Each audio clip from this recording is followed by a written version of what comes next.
Welcome to Conversations on the Coast, the Bay Area's premier author interview program. And I'm a little bit befuddled today because I don't know exactly how to approach this book, because the story in it is, to me, someone like a runaway train that you have to slow down. At any rate, the title of the book is War of Words. It's a true tale of newsprint and murder. The author, Simon Reed. The publisher, Union Square Press. Thanks for coming by. Thanks for having me. Great to be here. One way to begin, I think, is to contrast today's San Francisco newspaper scene with that of 1865, which was the first year of something called the Daily Drama Chronicle. That's right. A little bit different, wasn't it? A little bit different. Daily Dramatic Chronicle. It was launched by the DeYoung brothers, Charles and Michael, in 1865 on January 16th. And at the time the paper launched, there were roughly a dozen or so newspapers in San Francisco. So a lot different than today. You had well, one of the things I think we have to remember is that at that time there was no or little radio, none, no TV, and all the other electronic stuff that so that the newspaper was the premier and only absolutely means of getting the news. Yeah, today we're used to being bombarded with information from everywhere. 24-hour news cycles on TV. Our phones are now devices used to deliver information. Back then, newspapers were it. Newspapers and telegrams. So people really turned to newspapers for information from the outside world, especially in San Francisco, which back then was sort of still on the borderlands of civilization. It was still definitely the Wild West. Well, you know, if you wanted to work for a newspaper in those days, the way I hear it in your book, one thing you had to do was you had to know how to set type. That was very, very important. Correct. And the other thing was you had to know how to shoot. You had to carry a gun. You had to carry a gun. It was a very lethal profession, journalism. Today, if you read an article in the newspaper and you get angry at the stance the paper takes, you write a letter voicing your discontent. Right, yes. Back in those days, you just waited for the editor to leave the building and then shot him in the street. So it was not a profession. It was for an timid efficient individuals. way of getting your opinion across, it really I was. think. Yeah. Well, when this Daily Drama Chronicle started, it had a lot of guys writing for it. Some of them famous, like I suppose the most famous was Mark Twain. Mark Twain. He wrote pieces for the Chronicle in exchange for some writing space in their little office on Clay Street. And it's unfortunate that the Chronicle didn't give any of these writers any bylines. They also had future poet Bret Harte writing. He was a clerk at the U.S. Mint at the time. So it's impossible to say who wrote what. Oh, gosh, that's too bad. Which is a shame. That's too bad. Well, we had all of those papers back then. That's where everybody had to get their news, their only source. Today, we have all these other sources, and in wonderful San Francisco, we have what I would call 1.5 papers. Right. So it's a vastly different situation.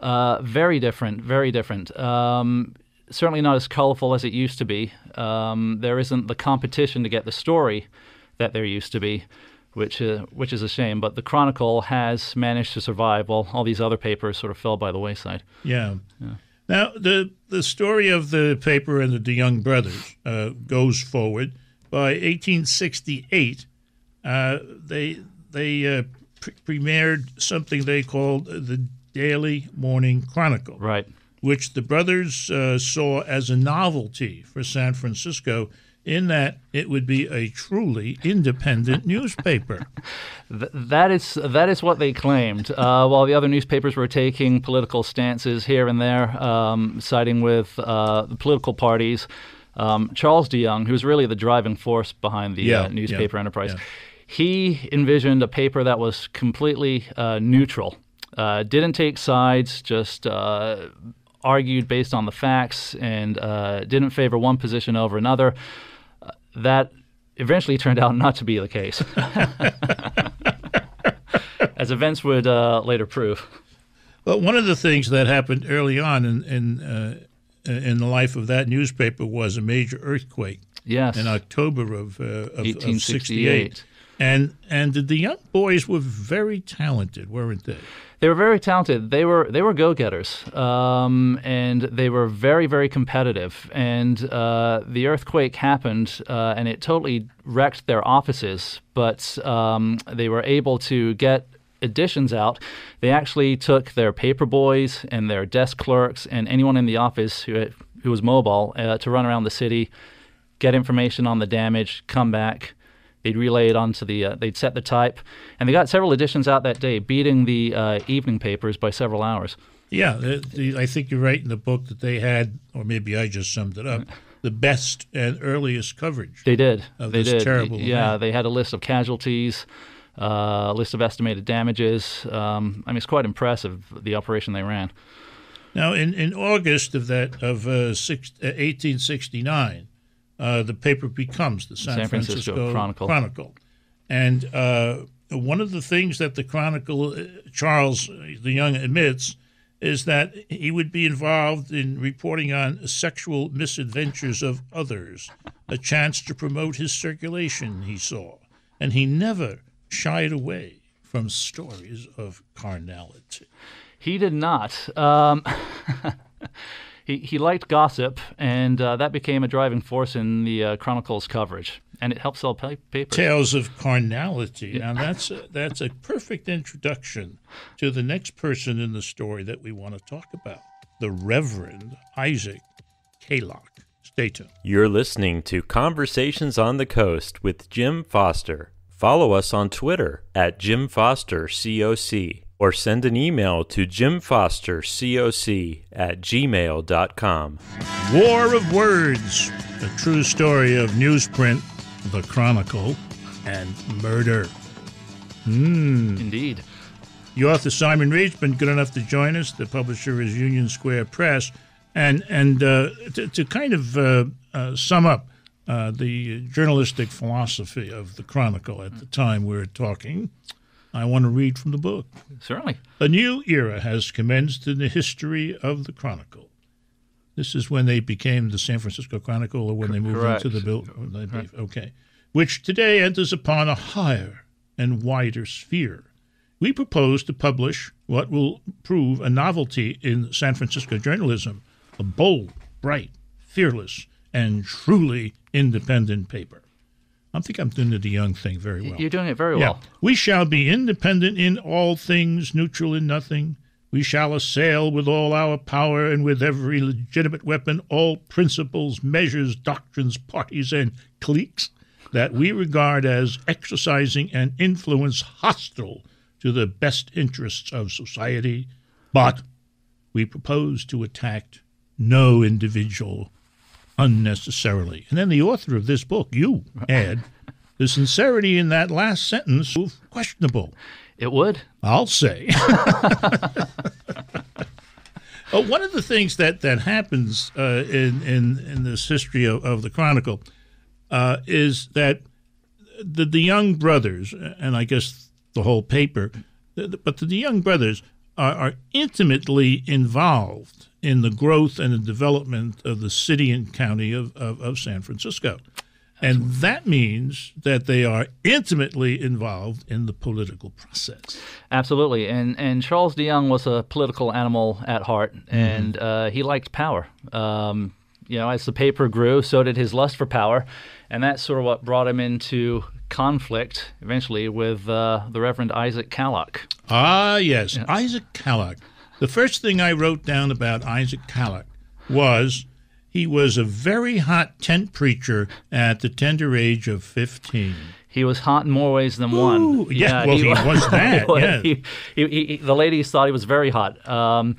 He was known as the Golden Voice because of his speaking skills. Yeah. And he was in demand as a preacher, and he was in demand for other things as well. The ladies liked him. He was a big guy, strapping, very physical, and he, from a young age, like you said, 15 on, rumors of carnality sort of circled around him. And speaking of the culture of that time and what was available and what wasn't available, one of the main sources of entertainment in one's leisure time would be to go out to a hall to hear somebody talk. That's speak correct. about this or that. And many times it would be about religion. That's right. And that's where Kalloch sort of really cemented a national reputation for himself. He was a national figure. And there was no such thing as a loudspeaker. No. Was there? No. I mean, I'm just trying to, get into the time more and more, because I think it's so terribly important to understand what was happening. He takes Kalloch does.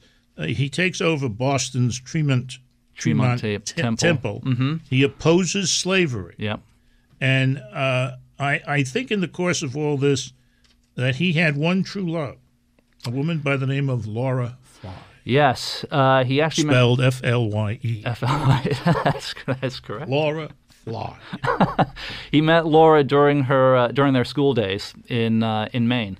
Yeah. And he went on to marry another woman, but Laura sort of re-entered his life later on, and he was caught in a Cambridge, Massachusetts hotel. A low-class hotel. A low-class hotel, a place for seedy denizens. He was caught with her. Marvelous phrase. Doing things that he probably shouldn't have been doing with a woman other than his wife. There's a very funny scene in all of this. Kalloch and Fly are in this room, okay, and the staff thinks something is going on, right? But they're not sure.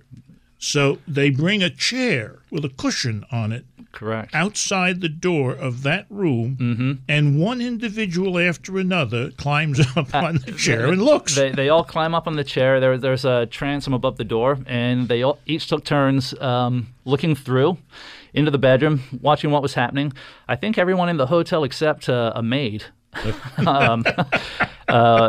took a peek. So by the time they left the hotel, it was no secret what had been going on. There you go. And the interesting thing about that tryst is that he eventually goes on trial for it and so on. He's not convicted. Nobody in this book really gets convicted. That it's a very interesting. No one gets convicted of anything in this book. And I should say that trial that followed after the little tryst, yes. good word. Yeah.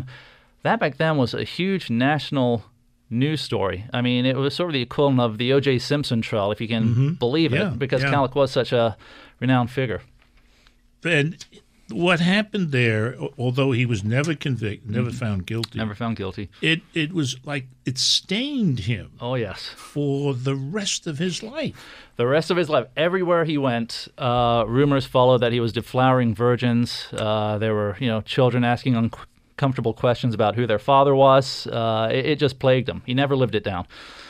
And he kept jumping around. He jumped around. He did his preaching in Kansas. In the Kansas territories. territories. He did his preaching in New York. In New York City.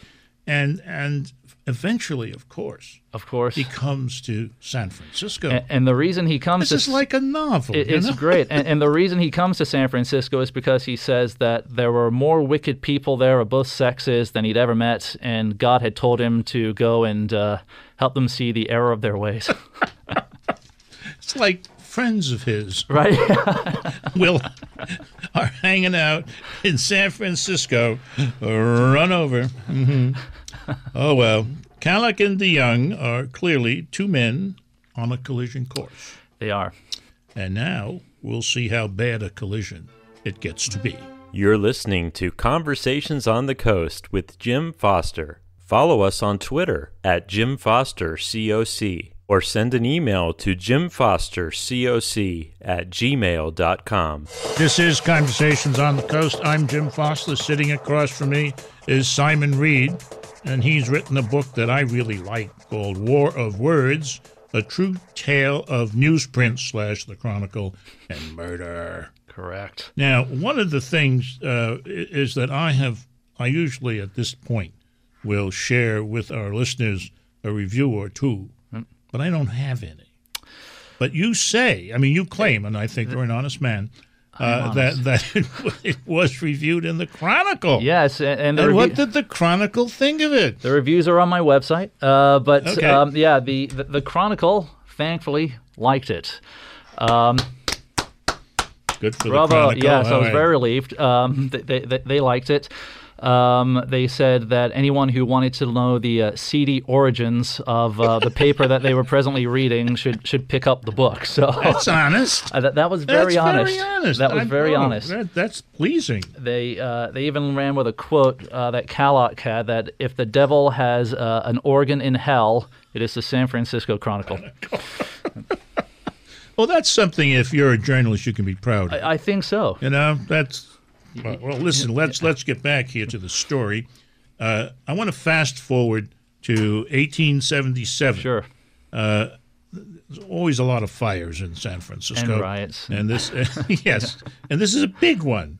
And there's also going on at the same time a buildup of animosity, animosity, hatred for Chinese. Absolutely. And who are said, and God, this happens all the time, doesn't it?